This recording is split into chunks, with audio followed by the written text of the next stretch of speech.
जरूर पूछिए। जिनका भी कोई सवाल हो हाथ खड़ा करें, तो मैडम से कोई सवाल पूछना चाहते हैं कि उनके जीवन में कैसे क्या कुछ नवाचार कर सकते हैं, आप क्या कर रहे हैं और आगे क्या करना चाहते हैं। दीदी बहुत धन्यवाद है, बहुत बहुत बड़े धन्यवाद आपको।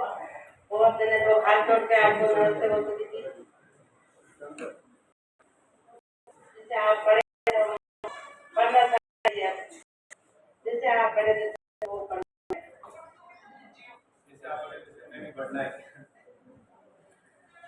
बहुत बहुत धन्यवाद, आपने हिम्मत की बोलने की। ऐसे ही आप में से जिनके भी कुछ मन में क्वेश्चन हो तो आप बेझिझक होकर पूछ सकते हैं, क्योंकि आप महिलाएं हैं, हम महिलाएं हैं, तो कोई दिक्कत नहीं। आप मैडम से कुछ पूछना चाहे, चाहे मुझसे कुछ पूछना चाहे, आप बेझिझक होकर पूछिए। आज आपके पास में मौका है, कल अपन मिलेंगे या न मिले, लेकिन आज ये टाइम है, ये अपना है, तो आप बेझिझक होकर कुछ पूछ सकते हैं।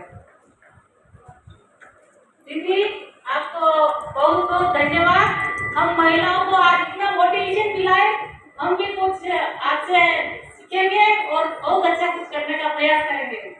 बहुत बहुत धन्यवाद जो आप बता रहे हैं, और अगली बार जब आप बताएंगे तो हमारे गिरवा में जितनी भी बहनें हैं कुछ अच्छा करके बताएंगे आपको। बहुत बहुत धन्यवाद। बिल्कुल बिल्कुल, कलेक्टर साहब ने जैसे बोला कि वापस अपन प्रोग्राम रखेंगे, तो दिसंबर में ये प्रोग्राम अपन वापस रख सकते हैं। और आज से ही भले इस प्रोग्राम की रूपरेखा तैयार कर लें, अपन वापस मिलेंगे और कुछ ऐसा ठोस काम करेंगे जिससे वास्तव में यहाँ का जो समूह है वो विश्व में एक पहचान बने, उनकी पहचान बने। और आप हमें इसी तरह से सपोर्ट करते रहना, और कोई भी काम होगा तो सभी बहनों से भी कहती हूँ कि मीटिंग में जरूर बता रहे। और जितना दीदी ने संघर्ष किया उतना तो अपन को शायद नहीं करना पड़ेगा।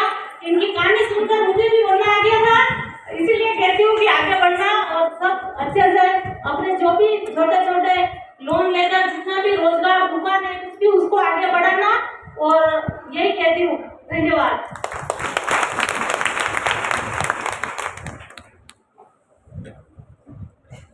नमस्ते दीदी, मैं यहाँ की हमदर्द मेडिकेशन मैनेजर हूँ, और मेरे यहाँ 8 अंदर केंद्र है। 8 अंदर केंद्र के अंदर मेरे यहाँ पे 2400 महिला मेरे पीछे है, और मैं उन महिलाओं की वो सुना मतलब है ना, मैं आगे हूँ उन महिलाओं के, उन महिलाओं का सपोर्ट मिलता है मुझे कि दीदी आप हमारे लिए कुछ काम लेके आओ। और सर ने हमें सपोर्ट किया है, हर प्रकार से सपोर्ट किया उन्होंने हमारे को, कि हर बंधन केंद्र को 15-15 लाख रुपए दिए जाने का प्रावधान है, जिसमें उन महिलाओं को रोजगार से जोड़ा जाएगा। उन महिलाओं को हर काम, जैसे हमारे यहाँ देखो मैं गिरवा के अंदर रतन चौक और निपोली अरेंडी ऐसी जो लघु वन उपज है उनसे कुछ प्रोडक्ट तैयार किए जाएंगे। लेकिन हमारी यही दिक्कत आएगी कि है ना, हम सामान तो बना लेंगे, हमारे पास 2400 महिलाएं 8 धंधा केंद्र है, और सामान तो बना लेंगे, लेकिन सामान को बेचेंगे कहाँ। लेकिन हमें आपसे मिलकर ये खुशी हुई कि आज हमारे सामने आप हैं, और हमें ये रास्ता और ये मार्गदर्शन आपसे मिलेगा कि हम आगे जीवन में 2400 महिलाओं हैं मेरे पीछे, और उससे भी आगे हो सकती है, लेकिन वो महिलाओं को आगे लाना है। और हम कोशिश ये करेंगे कि आप हमारे जीवन में पहली बार हमें मौका मिला, और सोचा ही नहीं था कि कभी मतलब आपसे मिलने का मौका मिलेगा, और यही जगह आकर हम भी बोल पाएंगे। लेकिन मेरे पीछे भी 2400 महिलाएं हैं, उन महिलाओं को रोजगार देना है, और इसीलिए रोजगार से जोड़ने का जो प्लान है वो उसमें काम कर रहे हैं। तो अब आप आए हैं तो हमें थोड़ी सी खुशी हुई और हिम्मत मिली है कि हम 2 बात आपसे भी करेंगे, ताकि हमें भी और इन महिलाओं को वापस मतलब रोजगार मिलेगा, ताकि वो मतलब ये कर पाए, काम कर पाएगी। तो उन महिलाओं को थोड़ा मतलब आप मार्गदर्शक, आप हमारे जीवन की ये इतिहास बनेगी कि आपकी वजह से हम कुछ करने के लिए आगे आए। बिल्कुल, आपके पास में सब कुछ है, लोन मिल रहा है, आपके पास में पैसा है, महिलाएं है, मैन पावर है, आप प्रोडक्ट बना रहे हैं। अब दिक्कत है मार्केटिंग की। ऐसे आप लोन लेके पैसे खर्च कर दोगे, क्योंकि खर्च करने के लिए तो बहुत जगह है, लेकिन उसी लोन को जो पैसे आप ले रहे हो उससे बढ़ाना कैसे है, अपने बिजनेस में कैसे खर्च करना है, ये करोगे तो आगे बढ़ पाओगे। नहीं तो लोन वापस चुकाने का भी अपने पास में वो पावर नहीं रहेगा। तो इसलिए जो आपकी चॉइस हजार कितनी 100 महिलाएं 100 महिलाएं हैं, उनमें से जो पढ़ी लिखी महिलाएं हैं उनके अलग से समूह बनाओ और उनको अलग अलग जिम्मेदारी दो कि अपन मार्केट के लिए काम करें। क्योंकि हमेशा होता ही है, अगर अपने पास में मार्केट है तो अपन प्रोडक्ट बना रहे हैं तो अपन को कोई दिक्कत नहीं है। अपन प्रोडक्ट बनाते जा रहे हैं, अपने पास में मार्केट नहीं है, वो डेड स्टॉक होता जाएगा, तो उससे फायदा नहीं है। जो पढ़ी लिखी बहनें हैं वो ये जिम्मेदारी है कि हम मार्केट की तलाश करेंगे, क्योंकि उदयपुर खुद इतना सक्षम है, जो आप प्रोडक्ट तैयार करोगे वो यहीं पे सेल हो जाएगा आपका। लेकिन उसके लिए आपको प्रयास करना होगा। जो सक्षम ग्रुप्स है, यहाँ के जो मार्केट है, वहां जाके आप अपना प्रोडक्ट प्रेजेंट करो कि ये हम प्रोडक्ट बना रहे हैं। आप दिवाली पे अगर किसी को गिफ्ट दे रहे हैं तो ये आप हमारे प्रोडक्ट लेके दीजिए, जिससे हमारी बहनों को काम मिलेगा। ऐसे ही जो मार्केट में लोग आ रहे हैं या शोरूम से, उनको जाके दिखाएं कि हम क्वालिटी के साथ बना के देंगे, लेकिन आप हमारे समूह की बहनों से प्रोडक्ट लेके अगर दोगे तो उनको रोजगार मिलेगा। तो ऐसे अगर आप हिम्मत कर लोगे तो उदयपुर ही आपके लिए बहुत बड़ी मार्केट है और इससे आगे आपको और करने को सीख मिलेगी वहां से, तो आप बाहर विदेश तक भी जाके अपना मार्केट तैयार कर सकती है। क्योंकि अपने जो छोटे छोटे कुटीर उद्योग है, इसको कैसे बढ़ावा देना है, ये आप बाहर जाओगे नहीं तब तक नहीं सीख पाओगे कि हमें मार्केटिंग कैसे करना है, और करके दूसरे लोग आपको कितने दिन देंगे। ये मेहनत आपको करनी है और ये हिम्मत, आपने इतना काम किया है तो ये भी आप बखूबी कर सकते हैं। धन्यवाद मैडम।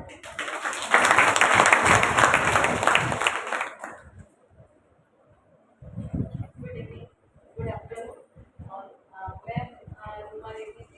मैं आपका बहुत बहुत स्वागत करती हूँ और मेरा नाम रेखा पुरोहित है और मैं आपसे इंस्पायर आज से नहीं 2018 से, उससे पहले जैसा कि सब लोगों ने जब कौन बनेगा करोड़पति देखा होगा, सभी शायद आपके बारे में आइडिया लगा होगा और मुझे भी उसी से पता चला जब मैंने वो देखा। और मैं पिछले 20 सालों से सिलाई सिखा रही हूँ।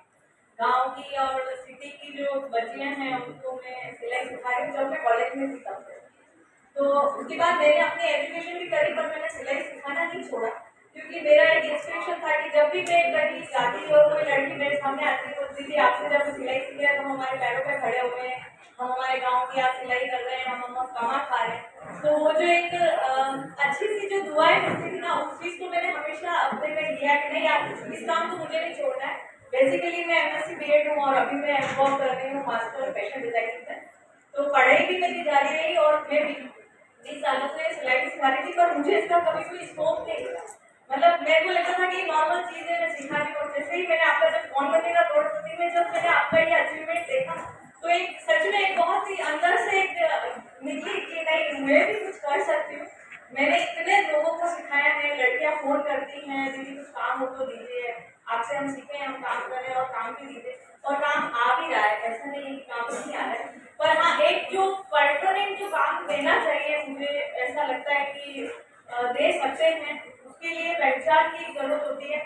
और जब वो प्रोग्राम देखा उसके बाद एक मन से हुआ कि नहीं अब तो कुछ करना है, और वो जब किया तो जस्ट बाद आपको पता होगा कि कोरोना जैसा एक टाइम आया था जो सबके लिए बहुत ही बुरी कंडीशन थी। उस समय राडा फाउंडेशन की अर्चना मैम ने मुझे कॉल किया, ये हम मुझे पहले से जानते थे तो भी रेखा जी कुछ करते हैं उनके हम लोग। तो हमने उस समय जब काम सारा बंद था तो घर की जो काम वाली बहनियाँ थी जिनको हमने निकाल दिया था घर से एक सेफ्टी पर्पज से कि नहीं हमारे घर में बाहर का ऑफिसर कोई नहीं आना चाहिए। तो वो जो महिलाएं थी उन महिलाओं को हमने जोड़ के उन काम वाली बहनों को हमने हमारे सेंटर पे बुलाकर मास्क बनाना स्टार्ट किया और उस समय हमने मास्क का मास्क प्रोडक्शन किया था और वो 2 साल तक हमारा बहुत ही अच्छा चला। और उसके बाद काम शुरू हो भी गया था, उससे पहले भी चल रहा था, उससे पहले सिर्फ सिखाने का चल रहा था, उसके बाद प्रोडक्शन का शुरू हो गया। और जैसे ही आपका पेपर से 3 दिन से मैं पेपर पढ़ रही हूँ, जब से देखा कि आ रहे तो मैंने अर्चना जी को बोला हाँ, और हमने उस समय US एक्सपोर्ट भी किए थे 1000 मार्क्स, तो वो हमारा सबसे बड़ा अचीवमेंट था। तो उसके बाद हमने उस काम को रोका नहीं, कंटिन्यूस हम उसको कर ही रहे। और जैसे ही 3 दिन से पेपर में आपके बारे में आ रहे तो मैंने अर्चना जी से बोला कि आप लोग को चलना ही है, उनसे मिलना ही है। और आप जब बोल रहे हैं कि दिसंबर में आप आने वाले हैं तो मैं श्योर आपको मतलब विश्वास के साथ आपको गारंटी देती हूँ कि दिसंबर में मैं अपना सेल्फ हेल्प ग्रुप के साथ यहाँ पर कोई प्रोडक्ट जरूर लेके आऊंगी जिसका मैं डिस्प्ले करूँगी।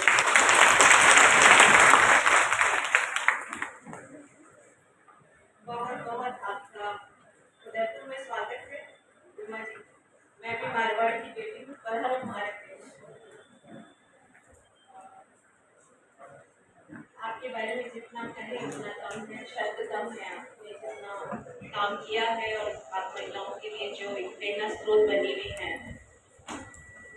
मैं सिर्फ इतना ही कहूँगी कि उदयपुर में जो सहयोगी रेखा जी ने बताया आपको, एक छोटा सा इनिशिएटिव लिया हमने और हमारी फाउंडेशन ने हजारों महिलाओं को प्रशिक्षण देकर अलग अलग क्षेत्रों में जिसकी जैसी करने का जिसका हुनर था उनको एक प्लेटफॉर्म देने की कोशिश की है। अभी तक हम लोग राजीविका से जुड़ नहीं पाए हैं। आज आपसे मिलने का मेरा मकसद यही है कि अब जितनी उदयपुर की महिलाओं को हमने प्रशिक्षित किया है, जो प्रोडक्ट्स पे हमने वर्क किया है, अब उन प्रोडक्ट्स को हम एक प्लेटफॉर्म दे सके, उन महिलाओं को एक रेगुलर काम दे सके।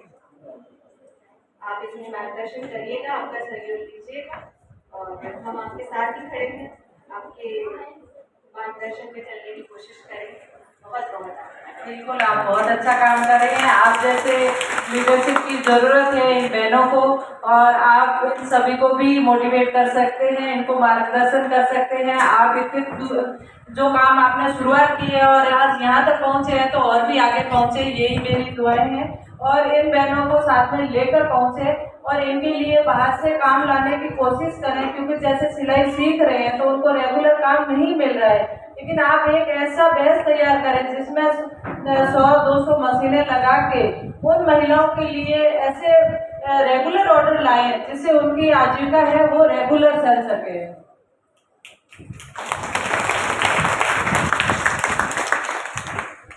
आप में से कोई बोलिए।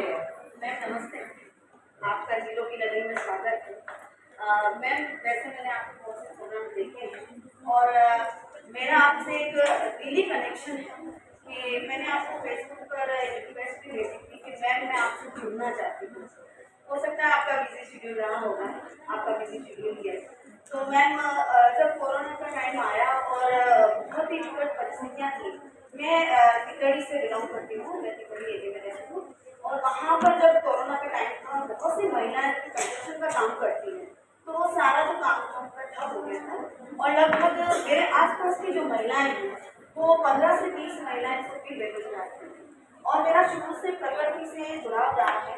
तो इसी जुड़ाव को मैंने आगे बढ़ाने का सोचा और जो भी आज की बीमारियाँ वगैरह फैली है, जो भी रासायनिक पदार्थों का इस्तेमाल कृषि में हो रहा है, फैलाव हुआ है, उसका मुझे मिटाना और मुझे जैविक खेती की तरफ मेरा रुझान था। तो मैंने उन महिलाओं को जो बेरोजगार हुई थी, उन महिलाओं को जैविक खेती की तरफ प्रेरित किया और उनको मैंने अपना एक वर्मी कंपोस्ट का जैविक यूनिट लगा करके मैंने उनको रोजगार दिया।